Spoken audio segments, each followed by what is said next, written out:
early Saturday morning and sharing all this information that will be bombarded at you during this day and tomorrow too. I am supposed to talk about the influence of eccentric strength training on enhancements in maximum muscle strength and explosive strength, rate of force, and power. Turns out that not much is available about, no data are really available about the effect of eccentric training on explosive strength. So, sad to say, not a lot of discussion on this topic, but I hope that we will be able to end by talking about how all the changes in the nervous system and the muscle tissue, which I will show you, how this is important or may be important for athletic performance or even performance in individuals rehabilitating from injury. If you like to have copies of these slides, you'll notice my email at the bottom. So please feel free to shoot me a mail, and I would be very happy to send copies of the slides, if you like.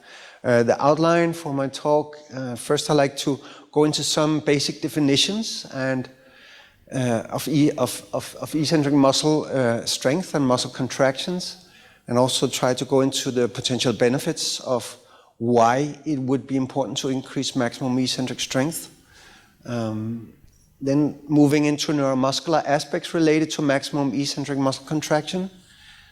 Is it actually possible at all to fully activate your muscle during maximum voluntary eccentric muscle contraction? It turns out, for those of you who have been doing heavy resistance training training, it is actually possible. For those of you not doing resistance training, it's not possible. And we will talk why is that. And the good thing, of course, is that we can all we can all converge into being able to fully activate our muscles during maximum eccentric contraction, as long as we will be engaging in resistance exercise. Finally, we're going to look at the muscular effects of eccentric training. So how does this make a muscle grow? Does it make muscles grow? And what are the evidence for that? We may even talk about, if we have the time for it, can we actually not only make muscles grow in terms of cross-sectional area and strength, but also in terms of speed, shortening speed, by building muscles longer, which means that shortening speed will be increased, which means that power will increase too, just on that account. It's a little bit controversial, but it's quite exciting data out there. And then finally end up by looking at the effects on functional capacity. In this case, sprinting in athletes, especially soccer players. Of course, you're aware of the concept of eccentric muscle contraction. So this is a lengthening action compared to the isometric contraction, where we have no changes in joint angle, and we have the shortening action where we will have the flexion in the joint angle. All of this you're highly familiar. We have the stretch shortening cycle movement, which we use a lot during exercise and sports, where we have a flexion in the knee, say, and then an extension. So we will have an eccentric, concentric contraction on the quadriceps going, like one coupled smooth movement. So these stretch shortening cycles are very common in sports, and we have to recognize that during the eccentric part of that stretch shortening cycle, we have eccentric muscle forces being generated. So it's an important feature of everyday life, at least within sports. So if we look at the quadriceps muscle and think of this as a knee extensor, that having a high eccentric strength in this particular muscle will allow to break, so running and then break and maybe side cut the movement in a very short time. This will require high eccentric force, especially in the quadriceps. So in other words, if we want to have very rapid stretch shortening cycle muscle actions, especially involving deceleration, braking and side cutting, it will be advantageous to have high eccentric strength in the main agonist muscles in there. The example would be the quadriceps. Looking at the other side of the joint, you have antagonist muscles that are supposed to break the movement or stop extension of a joint. If you think about extending the knee, that would be the hamstrings, who are, in that sense, a very strong synergist or agonist to the anterior cruciate ligament, in the sense that what will be breaking the knee joint and preventing overextension by the end of range of motion, that will be not only the ACL but also the hamstring muscles. And in doing so, they will be stretched as we extend the knee. So again, eccentric muscle actions in there. So having high eccentric strength in antagonist muscles, it could be on the scapularis muscles for people who are throwing things or boxing, fighting. High eccentric strength in antagonist muscles will help to decelerate and break movements and then take off loadings on the passive structure. So basically unloading ACL and also capsular structures in that sense. A third thing going is that if you want to have very high frequency cyclic movements, say in sprinting, and this is not only track and field, this is all kinds of sports where we have this sprinting or even more important accelerations, having a high frequency, a high cadency is a prerequisite to getting to a high speed. To be able to do that, you need to decelerate very, very rapidly. Upon moving your leg forward, you need to decelerate, put it to the ground, and extend your hip and your leg. Doing that braking movement, you also need very high eccentric strength in the hip extensors, and that would in particular be not only gluteus, but also the hamstring muscles. So high eccentric strength in that sense will allow high frequency movements, and again, very important for sprinting, superior sprinting capacity. And as some of you know, even protection against muscle strain injury can be achieved quite effectively by increasing maximum eccentric strength of the hamstring muscles. Turns out that Jacques-Luc Crochet has been looking in several studies. This is quite exciting studies. Some 9 years ago in almost 500 professional soccer players, Brazil, France, Belgium, and Luxembourg, I believe, and looking at the strength, the eccentric strength of the hamstring muscles in these players, and identifying that those players who have very high levels of eccentric hamstring strength are those players who basically never ever gets injured in terms of muscle strain injury. And there's kind of a dose-response relationship. So those who have moderate strength are more prone to injury, and those with very low eccentric hamstring strength, they are very high risk of getting injured. The nice thing about this study here is also that doing intervention to increase maximum eccentric strength on the hamstrings actually helped reduce the incidence of injury in this large group of players. So things can be done with this parameter here, eccentric muscle strength. Now, if we look at the expression of maximum eccentric strength, some odd things happens or pops up. For one thing, you need to find some device by which it's possible to measure maximum eccentric strength. And this device here is called an isokinetic dynamometer. Basically, it can move this lever arm at enormous force and power. So in this particular device, it's extremely strong. It's a hydraulic machine, and it could easily break any leg of any human being in there. So imagine that this person sits with his knee straight, and then it starts moving downwards, and he tries to break the movement now, having an eccentric contraction on the quadriceps. We could move the lever arm to the other side, and it would move the lower limb up, and he could try to break that movement with the hamstrings, eccentric hamstring contraction. So we can do this highly standardized, controlling range of motion and speed of contraction before and after training. Now, if we compare that in vivo measurement with those recordings we can do in isolated muscles, we know that for isolated muscle taken out of an animal, even a human, the eccentric strength capacity relative to the 100%, this is isometric contraction, it's around 50 to 100% greater maximum eccentric strength compared to isometric or slow concentric speed strength in isolated animal preparations. These are from different animals. However, if we take measurements made in young men or women who are healthy, but not trained in any particular way, we see that the concentric part of the force velocity curve coincides quite nicely with that seen in isolated muscle of experimental animals, but during maximum eccentric contraction voluntary at fast, medium, or slow speed, something seems to be missing. Although these people are highly motivated, they get a screen with a feedback of the force, and the experimenters, we are shouting, screaming into their face, and still they are not able to come up to the theoretical maximum in there.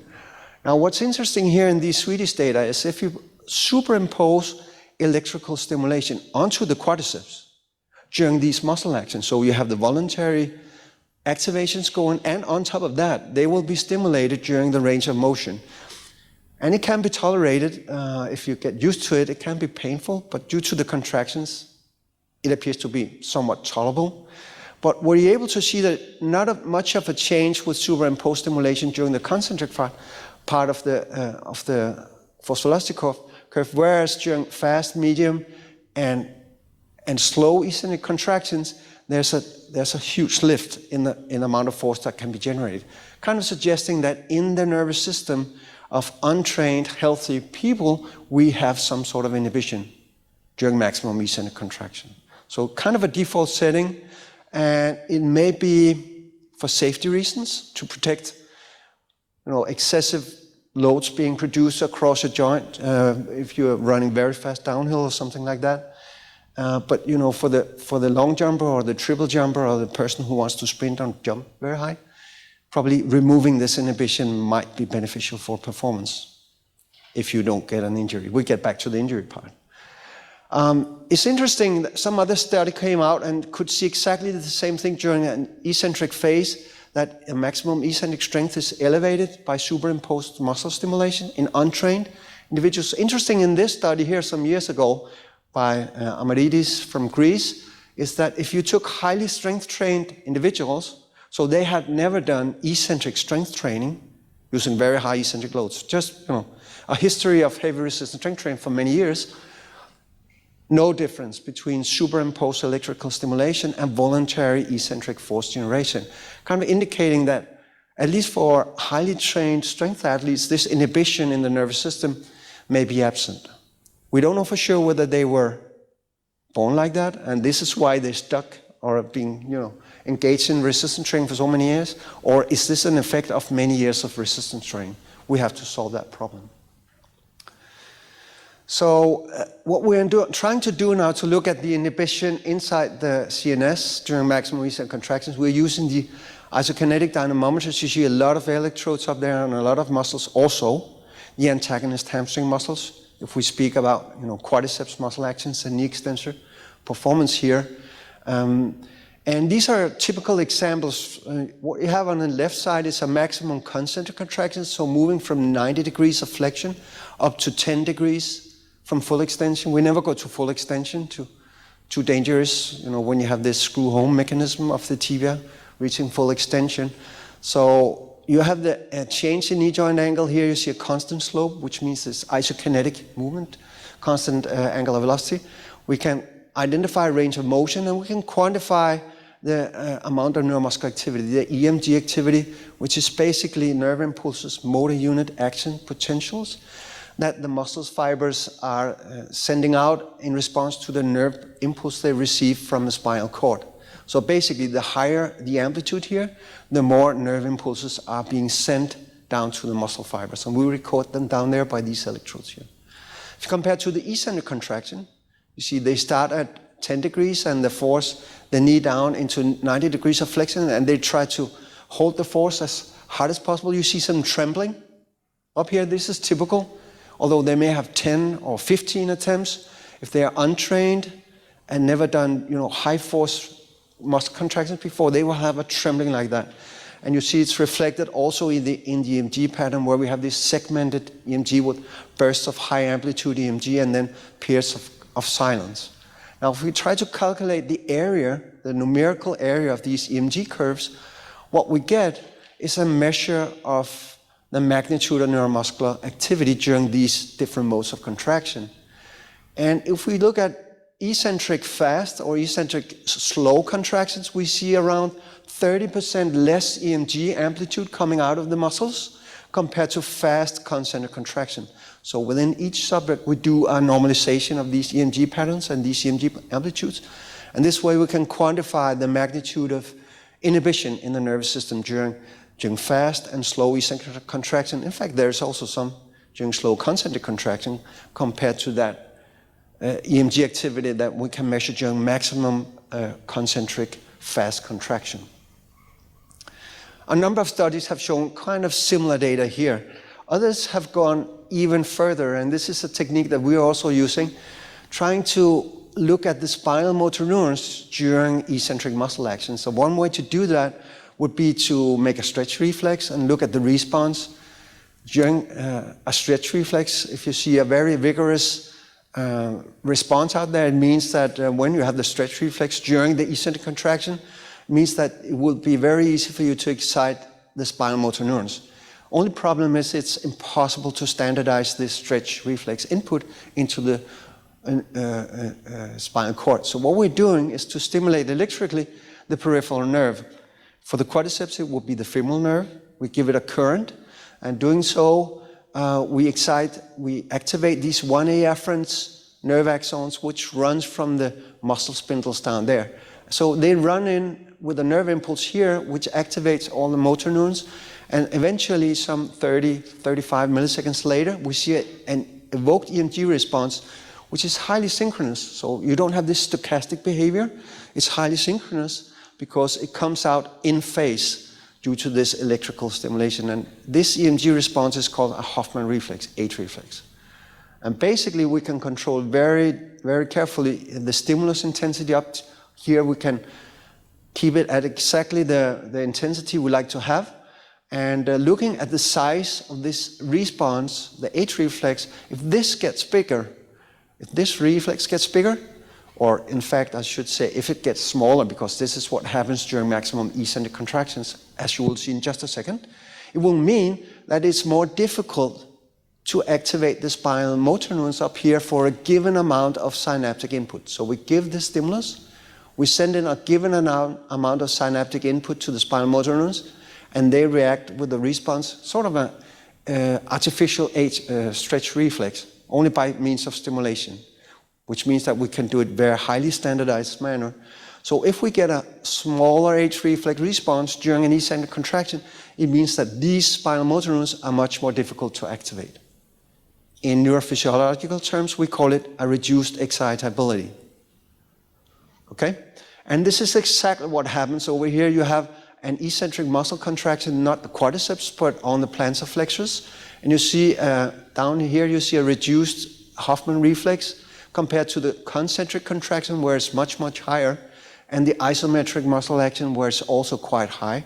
So some kind of suppression or inhibition seems to be present in the nervous system during maximum eccentric muscle actions, and it does seem to work at a level of the spinal motor neurons.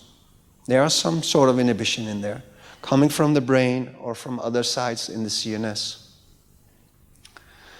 So a lot of evidence suggests that we have this inhibition or this inability to activate spinal motor neurons during maximum eccentric muscle action. No matter how hard we try to instruct people and motivate and scream and put money in front of them, we can't really make them make very high eccentric forces. And the reason is here, inhibition in the nervous system.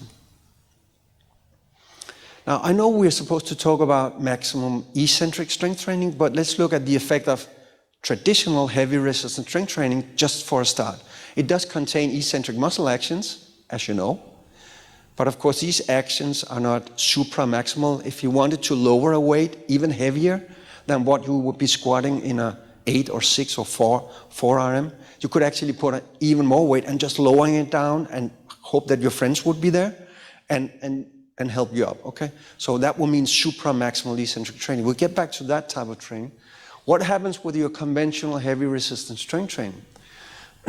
We try to look at that first in a simple manner, just simply looking at the improvement in strength in response to heavy resistance strength training. And this is a group of soccer players, and what you see up here is the peaked extensor torque for the quadriceps during slow concentric, medium, and fast concentric contraction. And here you have the eccentric actions over here. Before training, slow, medium, and fast eccentric muscle contraction on the quadriceps. And you see these dotted lines and the open symbols.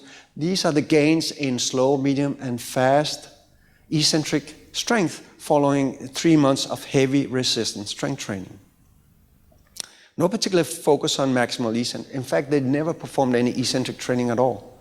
Only heavy resistance concentric training. This was some years ago, at that point in time, they had these machines that you could use your quadriceps on the way down, and you can use your hamstring on the way down. or the quadriceps on the way up, and that Hydra Fitness, kind of hydraulic machinery is supposed to be very, you will be saving a lot of time because you can exercise, both muscles at the joint. Completely ridiculous equipment, we know now. But at that point in time, we got that, apparatus for free. We thought, we want to use this on the soccer players. And it turned out to actually be quite nice because despite the fact they never had any eccentric contractions performed by the quadriceps, we had this huge, significant increase in eccentric strength, merely in response to the fact that we were using heavy loads on these guys. I didn't show, we did have a control group who used very low loads and high speeds of movement called power training or something. We were, at that point in time, thinking this was supposed to be the most optimal training for soccer players because they were moving fast on the field. Turned out not to be the case, in fact. But you get clever as you get older. Anyways, so comparing the effect of low resistance, high speed resistance training, completely no change in the eccentric strength. Completely identical curves before and after 3 months of training with this high speed, low load modality. So we're quite confident that we need to go to the heavy loads, and adding even eccentric muscle actions in there will make these improvements even greater. So a distinct feature of performing conventional heavy resistance strength training is that it does lead to a marked increase in maximum eccentric strength. No effect of low resistance strength training on eccentric strength, in fact.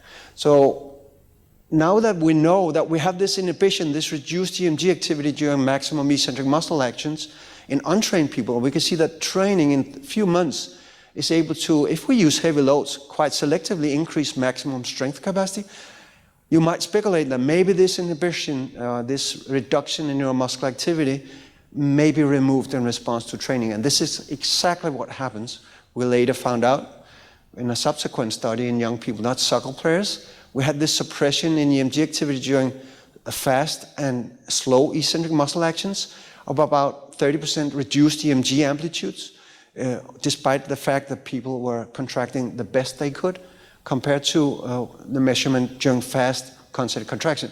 And what happened following 3.5 months of heavy resistance training using 10 to 6 to 4 repetition maximum loads in squats and leg press and knee extensions, again for 3 months, so quite extensive program.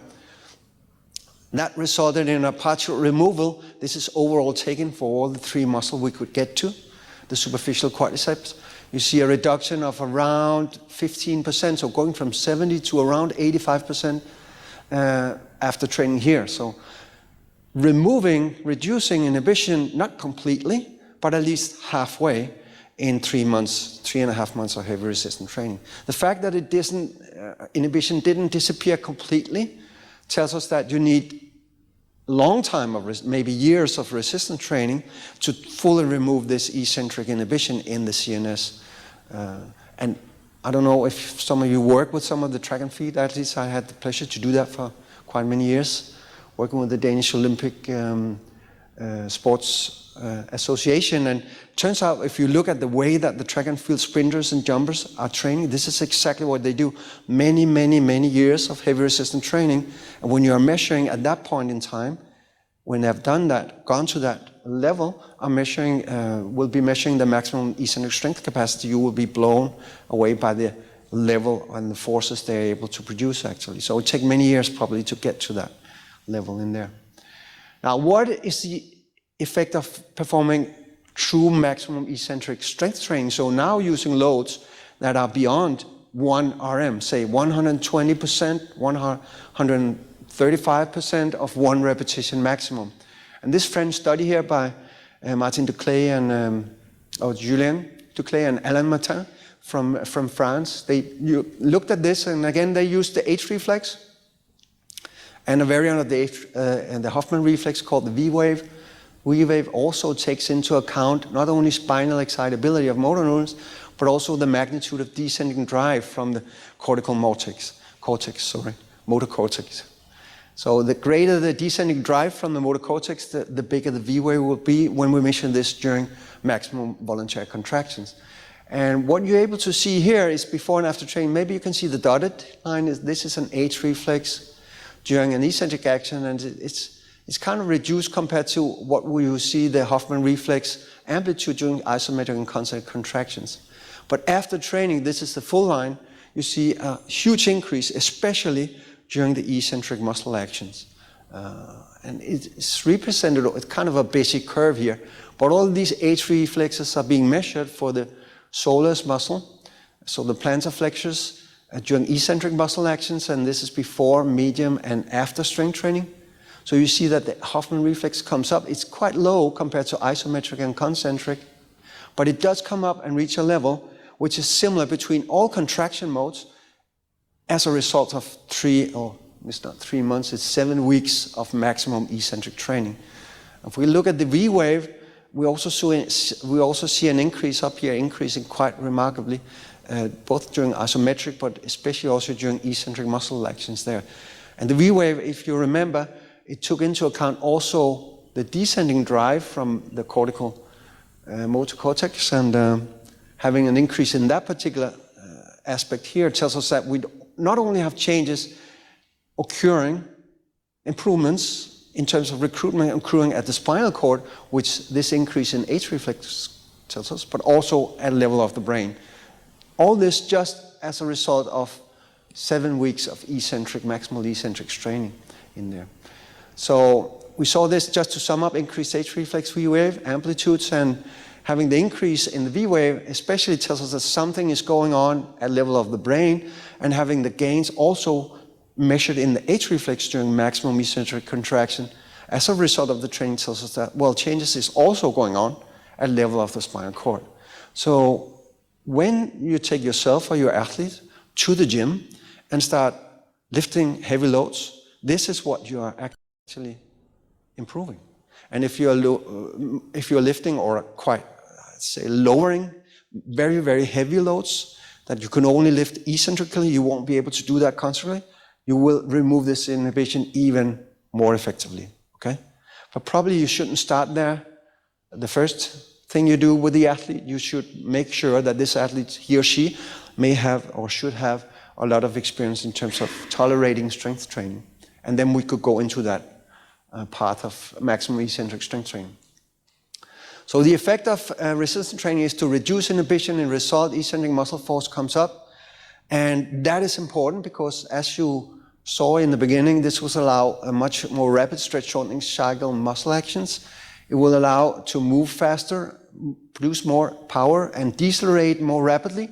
That will mean that perform side cutting in a faster time frame, and also improving strength, eccentric strength of antagonist muscles. Due to this removal, inhibition will protect, in theory, protect joints and reduce risk of injury. So it's very important adaptation that goes on in there, in the athletes, actually. I think for the final 10 or 20 minutes, I'll try to focus more on the muscle tissue. Now I hope that you got the idea that you can make a lot of change in the nervous system, both at the level of the brain and at the level of the spinal cord, but you can make even greater changes. No, it doesn't make sense to say that, but you know, quite substantial changes in the muscle tissue. Making these MRI scans, and you have the quadriceps up here, we can draw a line around the quadriceps, and we could do this at a very specific site, say at 50% of the femur length, before and after training, and then compare the size of the quadriceps. And doing this before and after eccentric training, in this classical study some years ago, 96, Journal of Applied Physiology, Higby and colleagues showed that, you see the dotted lines, these are the axial cross-sectional area of the quadriceps after eccentric training. This is after concentric training, and these are controls. And in fact, these gains seen with the eccentric training are significantly larger than the gains produced by concentric training. So this is the first study coming out suggesting that there is a stronger anabolic effect of eccentric training compared to concentric training alone. This study here is more recent, and it's quite interesting because in practical terms, I think it's highly usable. It has a very short time frame of training, only 5 weeks of training, and they're comparing, in this particular study, conventional heavy resistance strength training, coupled concentric, eccentric actions using 8 repetition maximums loads over here, and then looking at the gain in 5 weeks in the area of the lateral vasti, intermedius, the medial vasti, rectus femoris, overall taken. So I didn't think that in 5 weeks you would be able to produce increase in muscle size with conventional training, just one exercise, but they did. It's around 2% using this conventional exercise, but comparing this to this eccentric loading device, it's called the yo-yo. It's designed by Pierre Tesch. You know Tesch, he's a professor in Sweden at Karolinska University and a very, very skillful researcher also in this area here. And looking at the gains in those guys who were randomized to eccentric training with these very heavy loads, maybe I should explain a little bit about how it works.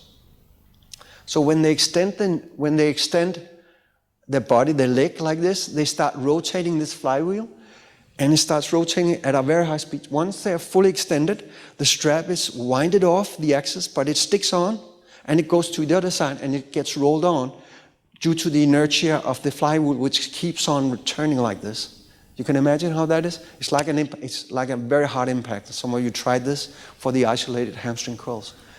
It's a quite interesting machine, and should be careful the first time you try it out, I think. But anyways, that means that when it pulls back, you are supposed to break the movement the best you can going down, and you will be pulled down towards this rotating flywheel, trying to break it. Following 5 weeks of training, you see 5 to 6, 4, 8%, almost 10% increases in the single vasti of the quadriceps, and overall 6% increase in the volume of the overall muscle volume. And you know, the 6% is approximately twice the amount of hypertrophy that we saw with the conventional training. So in other words, in very short time, this eccentric supramaximal training is able to produce quite remarkable muscle growth. Some other study came out from Oslo a few weeks ago. Erik Gundersen and co-workers had people performing either eccentric training on the biceps brachii or concentric training. Here you see the training loads during the different training sessions. So they kind of varied. They didn't use very heavy eccentric loads every single session because they had the idea that maybe people would break down. So every now and then you see that they have a session with reduced force, but they were increasing progressively on these eccentric muscle forces that they had to use over here. And you see the same thing of undulation going on in the concentric group, but they had a lower relative increase here because of the concentric actions. We're not able to produce that much force. And looking at the axial area, so the cross-sectional area of the biceps muscle along different sides of the humeral bone here, you see no change with the concentric training group in area of the muscle, but a significant increase, especially at these sides here, closer to the shoulder joint, with the eccentric muscle training here. So definitely a superior effect of eccentric training compared to non-eccentric training. And also the increases in strength were quite robust with eccentric training. Concentric strength of the arm flexors increased. Here you see the eccentric group improving up to here. A similar increase was saw. We saw that with the concentric training, but if you look at the eccentric strength gains, which is over here, you see a very pronounced increase in maximal eccentric strength for those guys doing the eccentric training, not surprisingly, and not that much of a change. But there is a change, but not that much of a change in the guys doing the concentric training. So, not surprisingly, we will be increasing much more so eccentric strength when we perform maximum eccentric training. And one explanation is this accelerated or a more pronounced hypertrophy that we get. And I guess this 5-week training study by Pierre Tesch and Nordbrand kind of showed that even with very short periods of resistance training using supramaximal eccentric loads, we can have quite robust and pronounced muscle growth compared to conventional training. Now, if we take out a biopsy, we get even more exciting information. And making an MRI or a CT scan, of course, is non-invasive, and you would think that could be a substitute for looking at the single fibers. But in those studies where we take out both a biopsy and do the MRI scan, we get very different types of information. And one reason for that is because changes in muscle architecture is also occurring, allowing basically muscle fibers to increase much more in size than what we see from the anatomical measurements of actual cross-sectional area from the MRI. So if I had to choose, I would go for the muscle biopsy and not the MRI. But you know, very often both things are very convenient to have. Here you see one of our medical doctors, Charlotte Sueta at Bispebjerg Hospital, taking out a biopsy. And this is not an athlete, obviously. This is a hip replacement surgery patient, which Charlotte had got the brilliant idea that they had to go into heavy resistance strength training to rebuild muscle mass following replacement surgery on their hips. So this is just to tell you how it looks. It's a tiny bit of biopsy, that muscle tissue that comes out there, and we can make this histochemical staining, which you know, where you can measure the different fiber types, the type 2A, 2X, and the slow twitch oxidative type 1 fibers. What you see here is, this is Michael Kjær from Bispebjerg Hospital taking out a biopsy in the deltoid muscle. And on the left here you see one of the best shot putters in the world. At that point in time he was number 2 on the world ranking and had a few medals at various Olympics and championships, world championships. And you see the biopsies getting up from the quadriceps here. Actually going into his leg, I was standing right next to Charlotte here to take it. And I remember when she went down into his thigh, somehow she managed to hit a 1A afferent from a muscle spindle. And that means that you get a stretch reflex like that. So this guy, he's so big that he just do like this with his leg. And what happens, this 62 kilo medical doctor, she flops down on the floor, gets kicked down, and jumps up again and put the needle in again. And this is the point where we're sucking out the muscle biopsy. In this particular study, you saw it before by the Norwegians, Erik Gundersen and so on, with the eccentric training on the biceps. Looking at the biopsies, you see, I apologize for this, it's very difficult to see, but here you have the changes in area with the eccentric training, percentage changes for the 1, 2A, and 2X fibers, the weighted mean over here. And here you see the changes with the concentric training, really not happening anything significant over here. If we have a increase over here, you see a more pronounced percentage gain in the area of type 2 fibers, which means that the relative area of 2 versus 1 fibers is increasing by 41%. Oh no, 12%, you have it down here. Or from an athletic point of view, I think from an athlete point of view, this is very important to have this preferential increase in the area of the most explosive type fibers that we have. And the fact that they are type 2 fibers, still you have to appreciate that this is 2A fibers, so they will also be endurant. They will also have mitochondria, so they will also be fatigue resistant, but they will be powerful and explosive at the same time. So ideally for the most athletes to have that particular increase going on in here. And you see that proportion in the relative area proportion of type 2 fibers is increased from 64% to 73% as a result of this preferential increase in type 2 fiber area in response to this eccentric training. So I think it's quite, from a functional point of view in athletes, quite nice to have this increase in type 2 fiber area in response to maximum eccentric training. So this is just a summary. It seems that we can have greater increases in muscle fiber area with the maximum eccentric training compared to concentric training alone. Some studies have shown that if you do eccentric training and then stop training and then wait for some 5 weeks and take a new muscle biopsy, then the increase in muscle fiber area is more persistent following eccentric training compared to concentric training. So it tends to stay on for a longer time. This particular, if you are interested in using this exercise modality, I would like to point your attention to this particular review here. Some years ago it came out, the effects of eccentric versus concentric resistance training on strength and muscle size in healthy adults. And this is basically just taken out of their conclusions. So eccentric training at high intensities, more effective in promoting gains in muscle mass, both measured as simply as circumference. You can do that on your athletes if you like, but also using MRI or CT, muscle cross-section area is increased here. They didn't look at muscle biopsy data, but if they had, it would have shown the same trend. And they're also concluding that probably the higher magnitude of adaptation in muscle size with the eccentric training is related to the simply higher loads that are developed during this type of exercise modality compared to the conventional types of training. I like to dig one step deeper into the muscle tissue, just so that you know what it is that you are actually producing of changes inside the muscle tissue if you start doing this eccentric training with your athlete or with yourself. So looking at this cascade of signaling events, we have the ACT-mTOR pathway, which eventually is responsible for increasing protein synthesis. Here we have the ACT or the PKB, and we have the mTOR, we have the phosphorylation of the P70S6 kinase, and eventually turning up signaling in this entire event will increase the synthesis of actin and myosin and make muscle fibers grow in size. And they will be bigger, okay? Bigger muscles are stronger, more powerful, and more explosive. So in many, many athletes, this is, and patients too, by the way, this is an adaptation we like to see.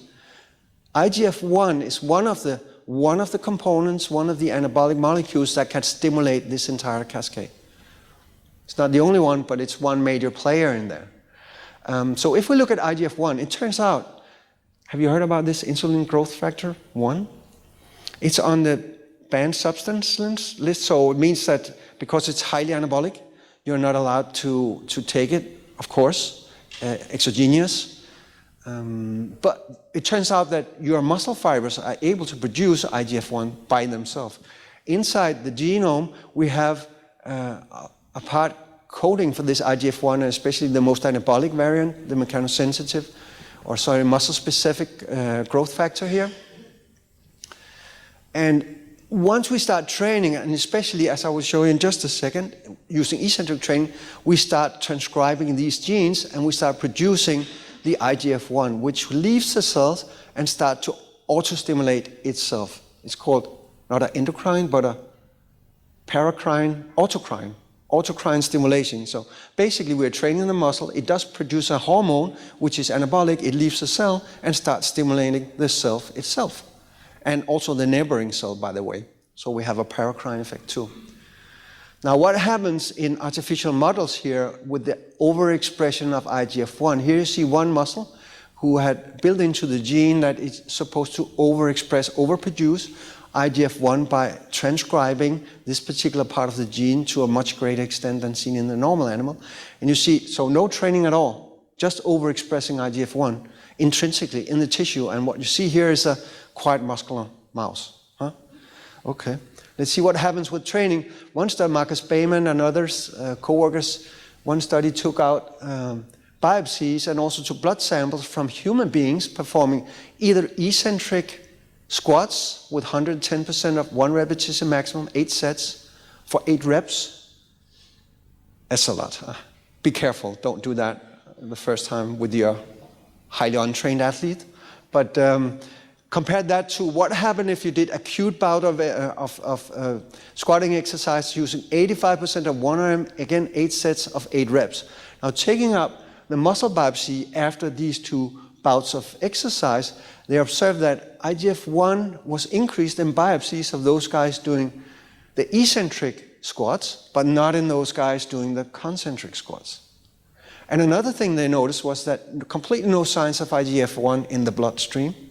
So at that point in time, everyone thought that, well, IGF-1 would have to circulate in the blood to do its anabolic action. But it turns out, no, you produce it inside the muscle fibers and it will have a local action in there. It will never be seen in the bloodstream. And one way of exploiting or using this fact to a maximum is to have maximum eccentric resistance training going on, it turns out. It's important, just a summary, it is important to have increased IGF-1 because it does increase muscle protein synthesis. And in fact, also collagen tissue production is increased. So for tendon, increasing tendon size or even tendon healing, this might be quite interesting to have going on in here. Another molecular regulator, you probably heard about the myostatin, which is a negative regulator of resistance training. And this is one mouse who is a knockout mouse. So the gene for the myostatin is completely knocked away on this particular mice and just growing up, not going to the gym, he or she starts looking like this, highly muscular mouse, again, by blocking this inhibitor of muscle growth. So it's a negative regulator of muscle size, and of course it's important.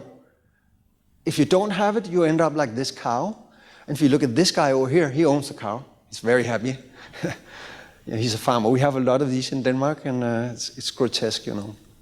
Because this cow is not very happy, or cow, I don't know. But anyways, what happens if this animal tries to run for more than 10 meters, it will overheat or maybe even break a bone, because muscle tissue in there is way beyond what is capable for the skeleton and tendons to tolerate. So basically, it has to stand like this in the stable till the day where it's being, taken to the slaughter, and he will be even more happy. But, for this animal, probably not the best life it could have. So there is an idea of having myostatin. It is like a top floor regulator of excessive muscle growth. Now, what happens with conventional strength training, a few studies have shown, well, we do downregulate myostatin. Okay, so we are removing inhibitor of muscle growth, which in part explains the muscle growth that we have. But what is the effect of eccentric resistance training? Is this even greater? Can we remove this myostatin even more? And this is exactly what happens. So Katja Heinemeyer, also from Bispebjerg Hospital, and this is done together with Ken Baldwin in the US. Believe it or not, they were able to make rats train eccentrically or concentrically or isometrically. Basically, they were sedated and then they were stimulated electrically on their muscles while they were lengthened or shortened or kept at a constant length. And then they were woken up and given a protein meal and, back in front of the TV. And what happened in 4 or 5 days of training was that the depression, the downregulation in myostatin was highly pronounced for those rats who went into eccentric training compared to concentric or isometric training. So it seems that also this supramaximal eccentric loadings does have extra positive effects on the downregulation in myostatin. Now, the final thing I want to discuss here is kind of controversial. Do we get longer muscle fibers if we do maximum eccentric muscle training? And it's kind of attractive because if you get longer fibers, we would see this as more sarcomeres in series. And if you have more sarcomeres in series, maybe 4,000 sarcomeres rather than 3,000 in a single muscle fiber, that means that the shortening speed of the long fiber will be higher, because the speed will be equal to the sum of the speed of each of the sarcomeres in series. And if we have more sarcomeres in series, the overall shortening speed in fiber lengths per second will be much, much higher. So it's beneficial for speed. And if we get higher speed, we will have higher power, because power is force multiplied with speed. So in theory, this would be a power enhancement thing going on. But can fibers become longer? Well, it has been demonstrated in 1, 2, 3, 4 animal studies. So mice and rabbits doing eccentric training, basically downhill running on a treadmill, mostly, they will build in more sarcomeres in series and basically get longer fibers. So yes, it does work in experimental models in animals, but what about humans? It's very difficult, if not impossible, to take out a single fiber in an intake, follow the fiber and actually count the number of sarcomeres in series. But if we, by ultrasound, look at the fascicles inside the tissue with ultrasound, we can see the bundles of fibers, and we can measure the length of fascicles from one aponeurosis to the other aponeurosis. So basically estimate fiber lengths by fascicle lengths. And what we see here, this is a study by Olivier Sen, is you see the fiber length, the fascicle length is increased by 10, 20, and 35 days of eccentric training. So even just 10 days of training, there's a significant increase in the length of fascicles measured at rest. And especially after 35 days of training, we have a 10% increase in the length of the fascicle. And if this corresponds to 10% more sarcomeres in series, we don't know for sure. I think it does, but who knows? No one ever counted. But if it does, it would mean a 10% higher shortening speed of the fibers. And you can see the muscle area also goes up quite robustly. Has been shown for the quadriceps muscles also, doing the eccentric training over here, putting on extremely high loads and lowering the loads down, getting some help in lifting them up again, measuring the fascicles. And in this particular case, you see a 35% increase in the fascicle length of the biceps femoris muscle. So going from 59 millimeters to almost 80 millimeters in 8 weeks of training there. So quite much plasticity in terms of increasing fascicle length. And I counted yesterday, 1, 2, 3, I believe there's 12 studies in humans now showing in different muscle, VL, gastroc, soleus, and biceps femoris, that we can increase fascicle length in response to eccentric training. So I think it's quite robust finding.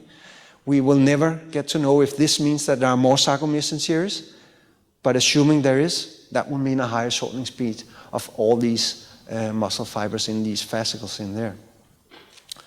Here we have it for the eccentric training studies. For actually also a few using conventional heavy resistance training show increase in fascicle length for training, and just one single study using concentric training only also saw a similar effect here. So we know the longer fibers will yield or result in a greater shortening speed. So I just want to end here by, this should correspond to an increased movement speed on the pitch if we have increased fascicle lengths in the athletes doing this eccentric training.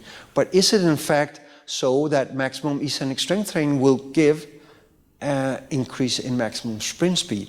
So we're going into function now, and it turns out to be the case in those few studies looking at this particular thing. And maybe you are aware of this classical study by Carl Askling from Stockholm, Sweden, using the yo-yo flywheel to train the hamstring muscles eccentrically. So again, it moves up like that, and once you flex the knee, this starts rotating, and when it's fully flexed, this band is taken off the axis, but the axis keeps rotating, and this band down here, this strap, is attached to the rim, so it keeps, it's taken on the other side, and then it pulls back on this band, and it pulls down the leg with a very, very high force. It's the yo-yo device once again.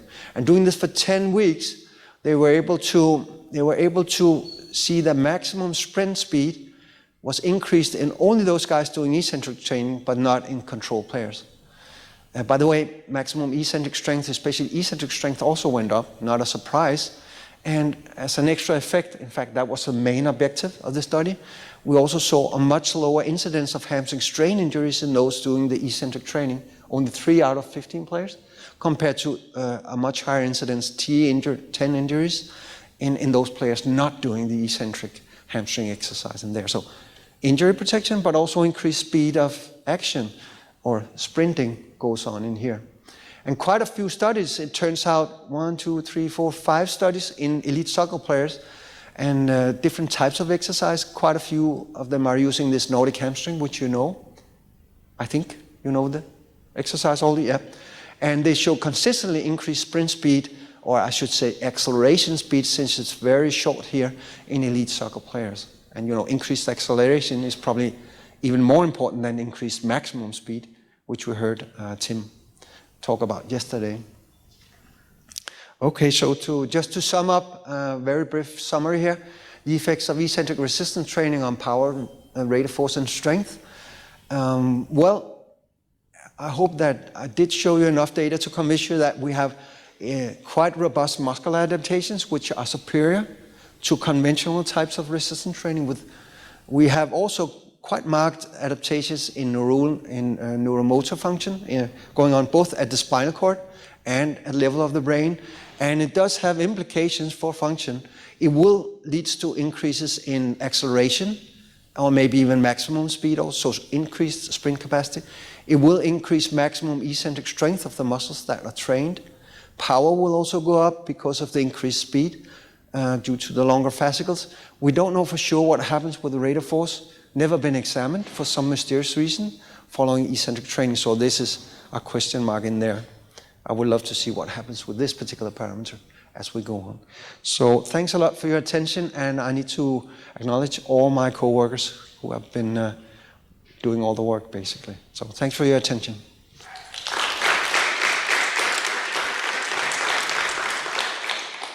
We do have time for some questions, so if you have a question, let us know and we will. Eric, we have Kain. Yes. Ah, that was easy. Try to grab Thank you, Per, for a great presentation. It's always exciting to listen to you. So my thoughts is a little bit, when you're talking about the longer sarcomeres, or you see the longer fascicles with the eccentric loading, I mean, I'm assuming at one point we need to get to a plateau, right? We can't just get longer and longer. That's like the first question. The second question, do you think that if we were doing the eccentric loading, try to maintain the strength, and then did it again, that we would have better effect than we just continuing over time? Thanks for these very relevant questions, Karin. Of course, it got a level off at some point in time because it wouldn't make sense to have, excessively long muscle fibers. It would be uneconomical, and we will lose a lot of force generating capacity. Actually, get a speed, but we lose. So I don't know where and when it will stabilize, but I'm pretty sure it will reach an optimal length, whatever that would be. In terms of creating these or making these adaptations happen, I think we need to make these in steps. Yeah, it would never make sense to have any athlete or any person doing chronic eccentric training. So at least my experience from the athletes is that we do this in maybe 10, maybe 14 days, and then we take it away and wait for another maybe 2 months, and then we put it in again for 1 week or maybe 10 days, take it away and wait another month or two. So it's rare training, and you use it only in specialized events with a specific purpose. Because those of you trying to do these eccentric yo-yo exercises, you'll know that this is very, very tough on the muscle tissue, tendon tissue too. So we want to be careful not to have too much of that going on, because injury will go up, I'm pretty sure. First of all, thank you for a great presentation, and I would like to ask, I'm glad that you mentioned the flywheel training technology, so I would like to know your opinion about some devices that are using that technology, like eccentric, and the usage of that technology to produce eccentric overload. And also, what would be the ratio of training concentrically and eccentrically? Because we still have to develop athletes to get the job done. Yeah. And obviously, what you think, do we need a lot of work to get the job done with the eccentric capacity?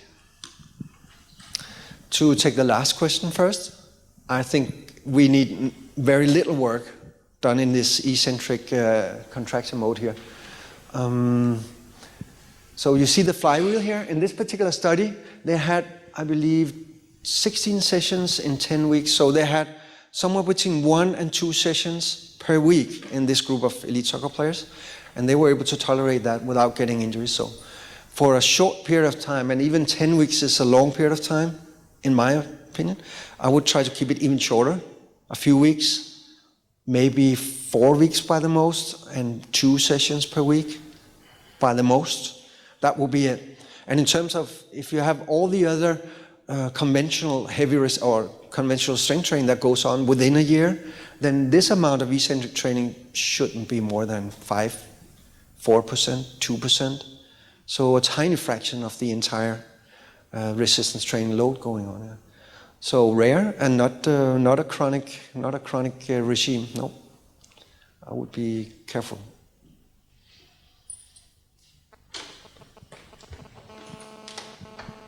Thanks. This was a really very interesting overview. I really enjoyed it very much. I have 2 questions. One is, when you mentioned with eccentric contraction, you can actually achieve the maximum voluntary contraction. It's surprising because I always believe there's a gap, between maximum you can consciously achieve and the maximum which is maybe possible because of this kind of security which you need. Otherwise, you have a high risk to damage your tissue, which you mentioned earlier on in the animal studies.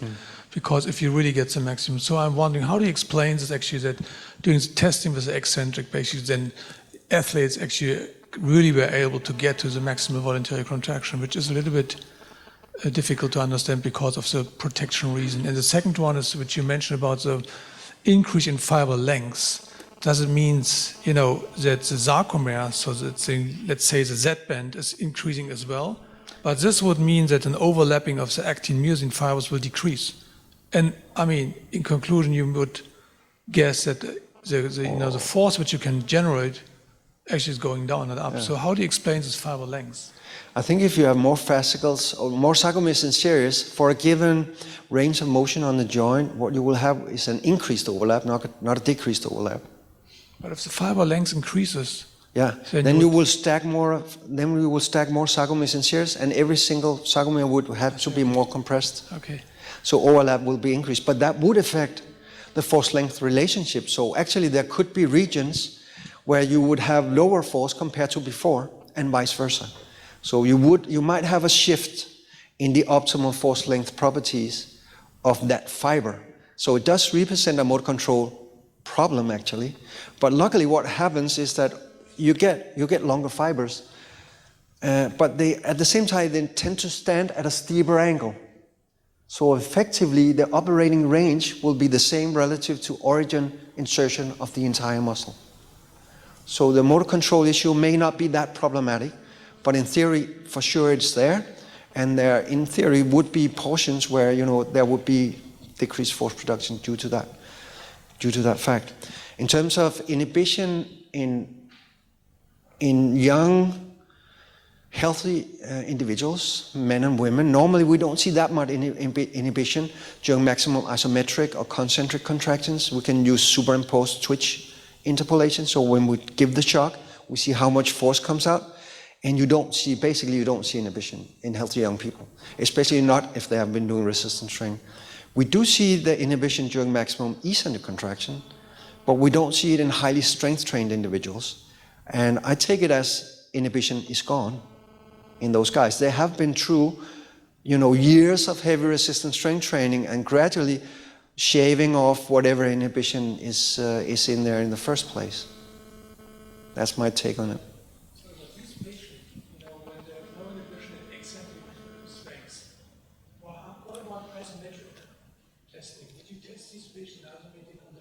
Yeah. So these are not patients, but athletes. So the question is, so do we test these athletes isometrically and concentrically too? And we are. In fact, we are. And they are quite high there too, but they're not extremely high as we see here. So we are calculating the ratio between maximum eccentric strength and isometric strength and concentric strength in these athletes. And the ratio between eccentric and isometric strength for some of these athletes is extraordinary. It's like, in theory, 60% higher, which you would expect for the isolated muscle fiber, if you could take it out of the nervous system. So in some of these individuals, they get to a level where complete no inhibition is there. And being a physiotherapist, you would believe this would tear the knee joint or shoulder or whatever totally apart. And I think it does sometimes. But luckily, there are many years of strength training background which protects ligaments with muscles and stronger ligaments and greater diameter, cross-sectional area of tendons and so on. So I think also there is some protection in there. Okay, last question. I'm very honored. Thank you very much for giving me the opportunity to ask the last question. I think this is a really important section of this conference, and if I'm honest, this is one of the main presentations I wanted to be at. Because most athletes get injured in the eccentric phase of competition. That is the simple fact. So we all need to dedicate more of our research, more of our clinical practice and training for this segment.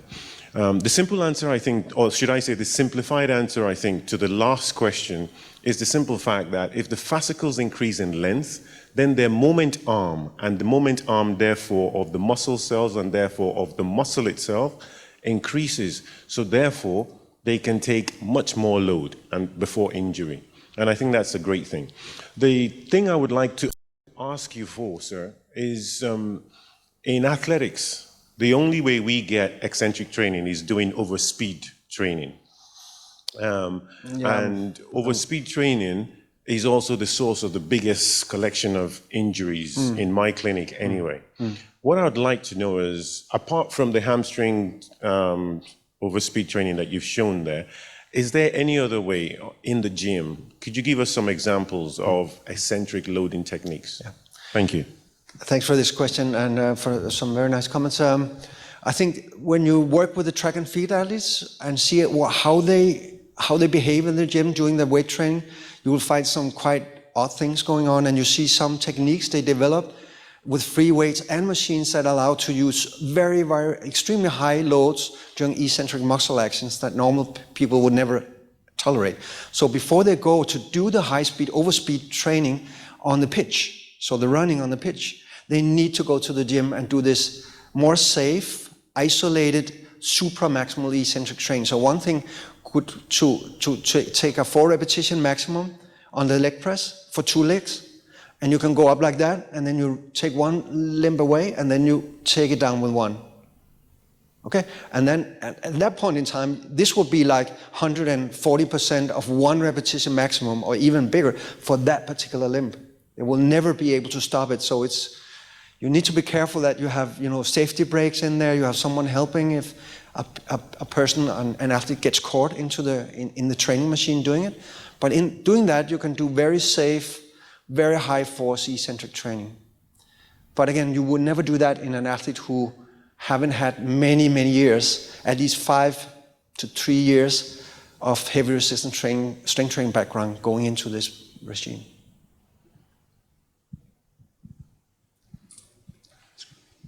Okay, thank you.